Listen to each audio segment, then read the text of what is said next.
The thing about getting humiliated at work is that it doesn't start with the big moment everyone remembers.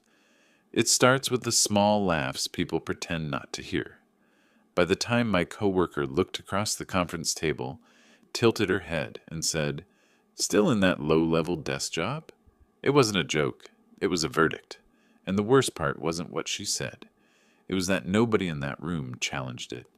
We were in one of those glass meeting rooms that make you feel like an exhibit. Monday, 10 a.m., Project Sync.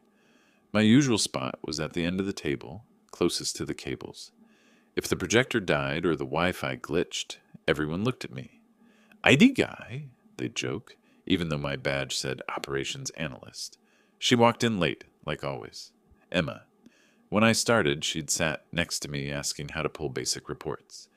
Now she was the face of our biggest client, all teeth and blazer in the internal newsletter.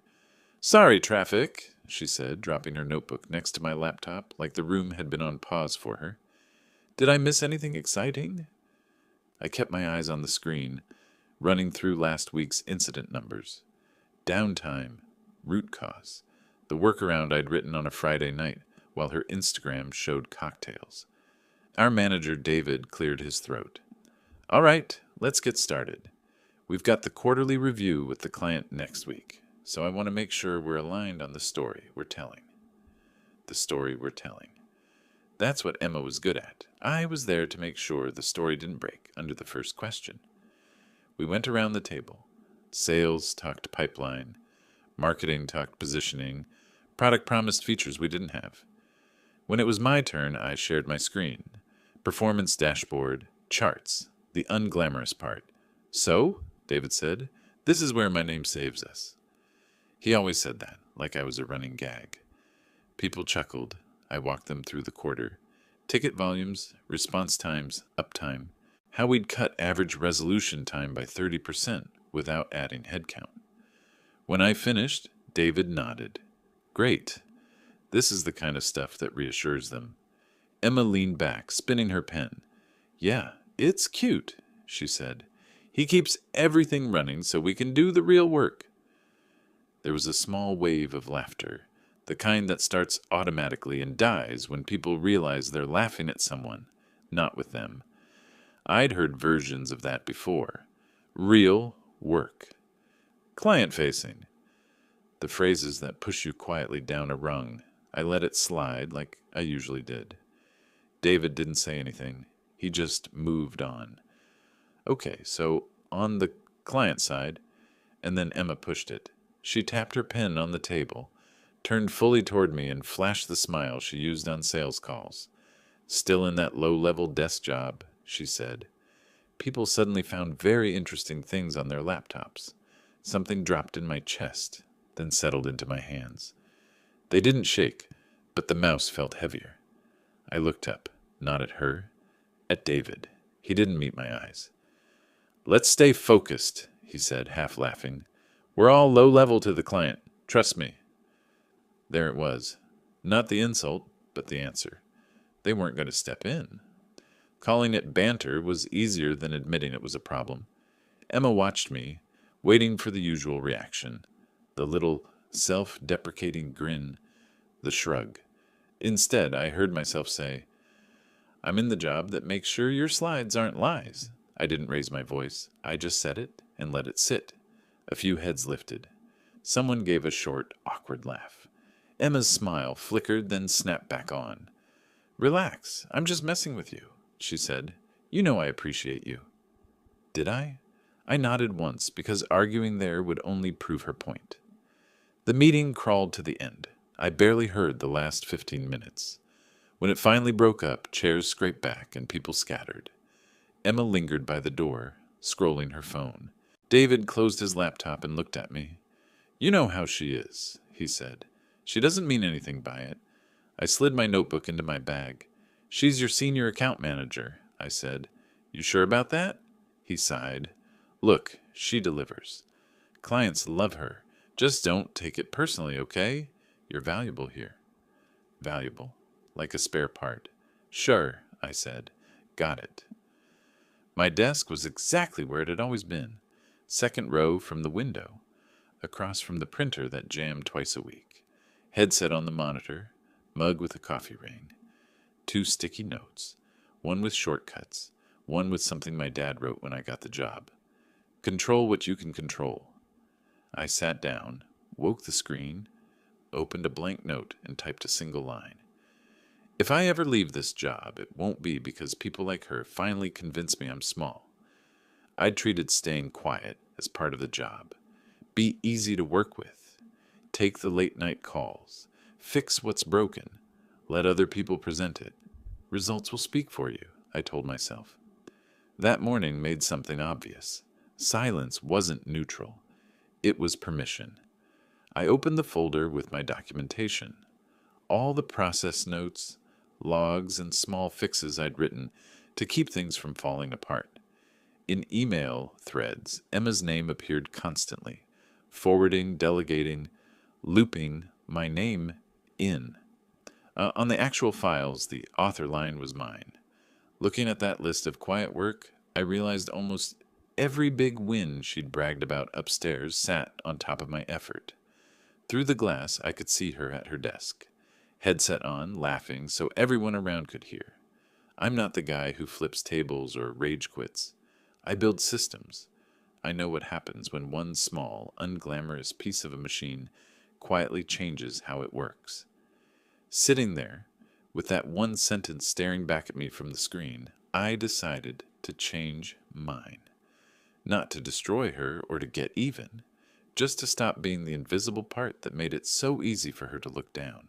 The first sign that something had shifted was how quiet the office felt the next morning. Not calmer, just thinner, like the air between people had stretched. When I walked in, a few coworkers glanced up, then looked away too quickly, the way people do when they've witnessed something they're not sure they were supposed to see. I didn't give them anything to react to. I logged in, checked the overnight tickets, brewed the terrible machine coffee, and wrote 3 lines in my notebook.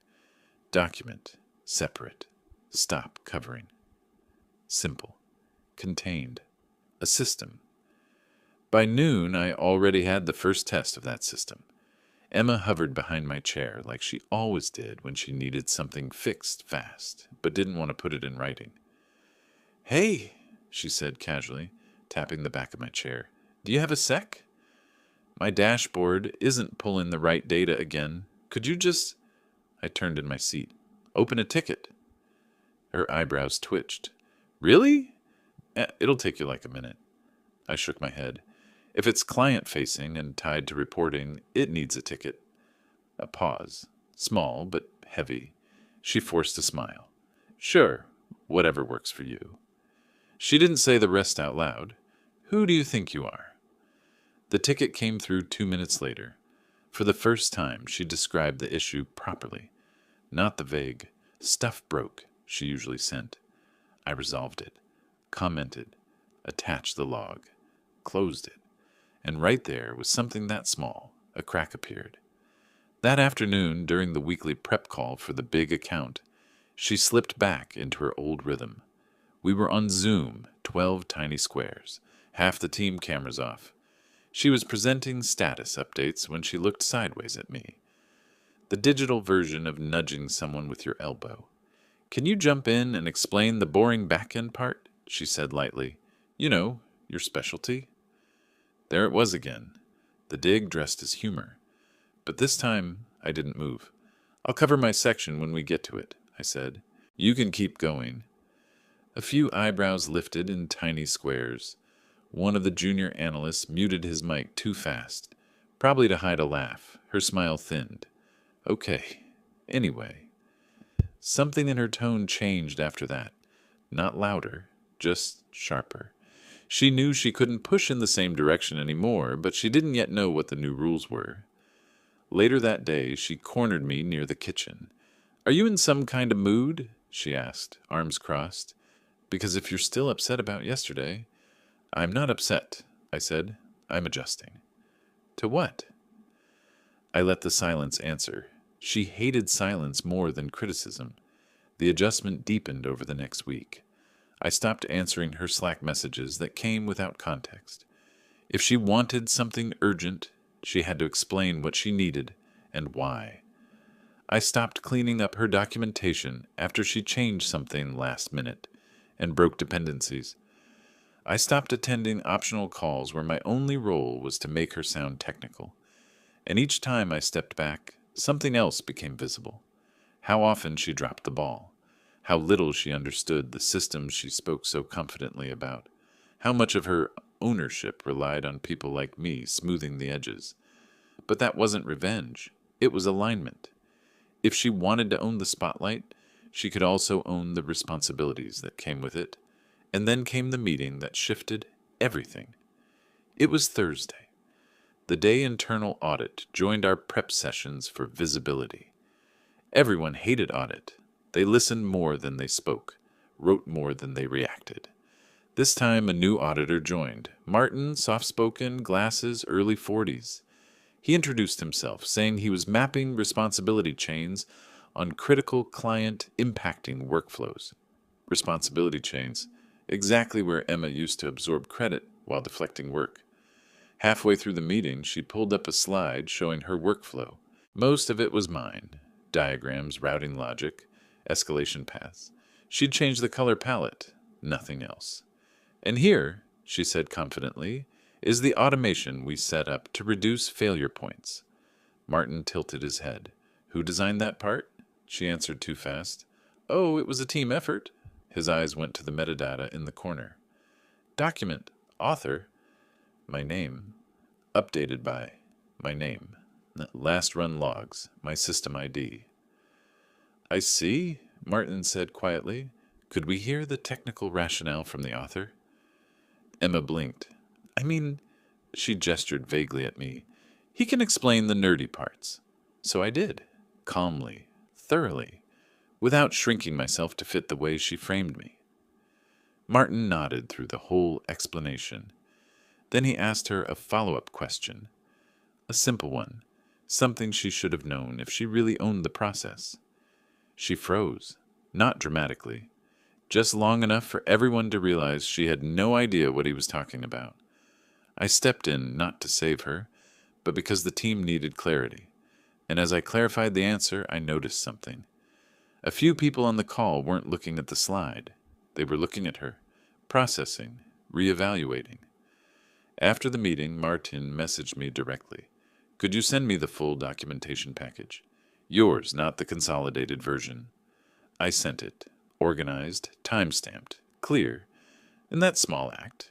One folder, properly labeled, changed more than I realized in the moment.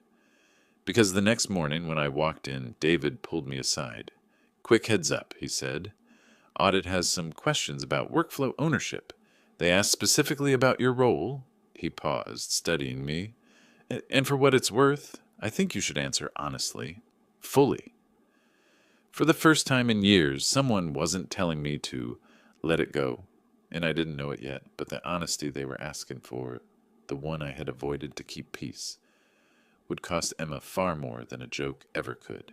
The day everything unraveled didn't begin with a confrontation, it began with a calendar invite. Client review, final dry run, mandatory. Sent by David. CC'd to leadership, audit, product. Even the director, who rarely bothered to join internal calls. Emma reacted exactly how I expected. Loud confidence masking quiet panic. This is fine, she said, tossing her hair as she dropped into the chair next to mine. Big rooms like me. I just need you to make sure nothing embarrassing pops up on the back end during the demo. I didn't look at her. Everything's stable, as long as you don't promise something we don't deliver. She laughed, too loud for the space. Relax, I'm not the enemy. She said it like she believed it. Like the last 2 weeks of documentation trails, misattributed credit, and deflected responsibility hadn't happened in front of half the department. But that meeting wasn't about what she believed. It was about what could finally be proven. The dry run started at 3. People filed in with the laptops open and corporate small talk faces on.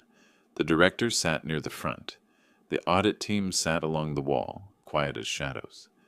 Martin had a notebook in front of him. The same one he used when he asked me for the unedited documentation. Emma stood confidently at the front of the room, wireless clicker in hand. Okay, everyone, let's walk through the flow we'll show the client. The first few slides were harmless.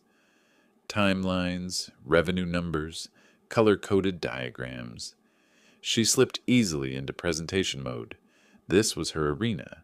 She performed for attention the way most people breathed, but when she reached the operations slide, my slide, the process backbone, she took a risk she shouldn't have. And here, she said brightly, is the automation I built to ensure we maintain stability and reduce incident load. I watched three things happen at once. Martin's pen stopped moving. The director leaned back, eyes narrowing. No, David shot her a look that practically begged her to shut up. But she didn't. She doubled down, stepping closer to the screen. This workflow has saved us dozens of hours each week. Honestly, it's one of the reasons this account sees such consistent results. Then she looked at me, as if waiting for my usual, predictable nod. My confirmation, my backing, the role she'd always cast me in, the silent engineer standing behind the real work. I didn't move. The silence stretched, long enough for everyone to feel it. So, the director said finally, you built this workflow? Emma smiled. Yes, with some support, obviously, but the architecture. Could you walk us through the error handling logic? Martin asked gently. Specifically the failover triggers on the third branch. Her confidence wobbled, but she recovered with a laugh. Oh, that's super technical. I'll let him... No, the director interrupted. You said you built it. Please explain your design. This time she froze. The room didn't exhale. It waited. Her eyes flicked to me, pleading now. Small, frantic gestures she'd never let anyone else see. Go ahead, she mouthed silently. Help me. But I'd already helped her for years. Helped her build a persona out of my labor. Helped her shine while I absorbed the late-night failures she didn't understand. I met her eyes calmly, and I didn't move. That's when the moment cracked open. Martin cleared his throat and turned a page in his notebook. Director, if I may, we've reviewed the workflow logs, authorship metadata, and revision history. This system has been built, maintained, and updated exclusively by my name. He tapped his pen. There is no evidence of contribution from Emma beyond forwarding requests. A ripple moved across the room, the subtle shift of people recalibrating what they thought they knew. Emma's face drained of color. That's not... we all collaborated. Before we proceed, the director said, folding her hands, I want clarity on ownership. Because if our client believes you are the architect behind these controls, an audit determines that isn't accurate, we have a compliance issue. The words hit harder than a shout. Compliance issue. That meant risk. Risk meant consequences. Emma tried to laugh it off. Okay, this is getting blown out of... Look, he's the technical guy. I just translate it for the client. That's not what you said, the director replied. The room tightened. Someone shifted in their chair. Someone closed their laptop quietly. No one looked at her directly. David stepped in, voice low. Maybe we should let my name speak. I stood, not dramatically, just enough to be heard. The workflow works, I said. We've maintained stability for 6 quarters because the system is documented, monitored, and updated consistently. And anyone in this room is welcome to verify every line of that documentation. I glanced at Emma, not to hurt her, but because she had finally run out of places to hide. What I can't support, I continued, is representing work inaccurately, not to the client, not internally. The director nodded slowly. Thank you. That's clear. There was no explosion, no outburst, no meltdown, just the quiet collapse of a narrative she'd spent years building. When the meeting ended, the audit team left immediately, whispering to each other. The director followed, calling David into the hallway. Emma stood alone near the front of the room, arms wrapped around herself. Not angry. Stunned. I packed my laptop. She stared at me. "Why didn't you back me up?" she whispered. I looked at her with the same calm she'd mistaken for weakness for so long. "Because you weren't telling the truth," she swallowed hard. "You made me look stupid." "No," I said. "You did that when you tried to take ownership of something you didn't understand." Her jaw trembled. The room emptied around us. She looked suddenly smaller, but that was only the beginning. The fallout was already moving, in emails, in audit notes, in the quiet conversations happening behind glass walls. And by the end of the week, the consequences would land where they always land when someone builds their career on a story that can't survive a single hard question. The fallout didn't arrive as a single explosion. It arrived quietly, in the way corporate punishment always does: a calendar update, a closed-door meeting, an email forwarded to someone who suddenly has questions. By Monday, the office felt different again. Not thinner this time, heavier. Like everyone sensed a shift, but didn't know where it would land. People whispered near printers, pretended they weren't watching the hallway. Emma walked in late, shoulders tense, and went straight to her desk without her usual bright greeting. She didn't look at me. At 10:15, David stepped out of a conference room and called her name. His voice was too careful. She stood, smoothed her blazer the way she always did before important moments, and followed him in. The door closed. Blinds drawn. Silence. I didn't try to listen. I didn't need to. I'd been in this company long enough to recognize the choreography of disciplinary conversations. HR brings notes. The manager brings the "this isn't personal" tone. And the person in trouble walks out trying to look composed. 25 minutes later, the door opened. David stepped out first, avoiding eye contact with everyone. Emma came out after him. Her mascara wasn't smudged. Her chin wasn't trembling. She didn't cry. She just looked emptied, like she'd been holding up a structure for years and someone had quietly removed the foundation stones. She sat at her desk slowly, typed something for a long time, then shut her laptop with a soft click and walked out again, this time toward HR. No theatrics. No glares in my direction. Just a quiet end to the version of herself she'd been performing. By the afternoon, the update reached the team in the most corporate way possible. Effective immediately, Emma will transition off all client-facing responsibilities and focus on internal support functions during a performance improvement review. It wasn't a firing. It wasn't a public shaming. But everyone knew what it meant. A career built on polish doesn't survive when the polish cracks. Later that week, David called me into a meeting room. For once, he wasn't rushing or distracted or giving managerial half-smiles. "I owe you something," he said. "You don't," I replied. He shook his head. "No, I do. I should have stepped in sooner. I think I let her behavior slide because clients liked her and the numbers were good. But the audit report, it made everything clearer than I wanted it to be." He tapped a folder on the table. My name was printed on it. Corporate wants to move ownership of the workflow to a new structure. They want a lead who actually understands the system. That's you. Title change, salary bump. Move to the architecture team if you want it. For a moment, I didn't say anything, not because I was surprised, but because I'd already prepared myself for this.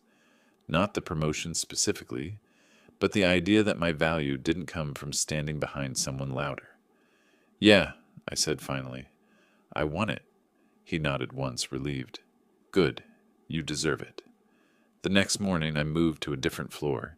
New badge access, new desk, new team. Not glamorous, but clean. Quiet, full of people who ask questions before assumptions. When I finished setting up my monitor, I took a walk past my old department. Not to gloat, to close a chapter. Emma was at her desk, but she wasn't laughing, multitasking, or performing. She was filling out documentation. Her headset was off. Her eyes stayed on the screen. As I passed, she looked up. There was no fire in her expression, no accusation, no resentment. Just a tired honesty I'd never seen in her. "You really didn't have to do this," she said quietly. I stopped. "I didn't do anything to you."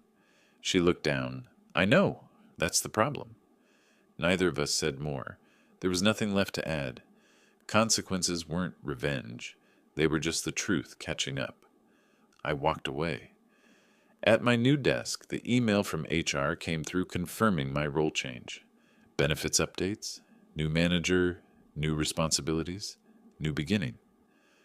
I closed the laptop and leaned back, letting the hum of the new floor settle around me. No eyes on me waiting for a joke. No expectation that I'd shrink so someone else could stand taller. For the first time in a long time, I felt steady, not triumphant, not vindictive, just steady. People think satisfaction comes from the fall of someone who wronged you, but it doesn't. It comes from this, knowing you didn't have to become smaller to get here. You just had to stop letting someone else decide your size, and that was enough.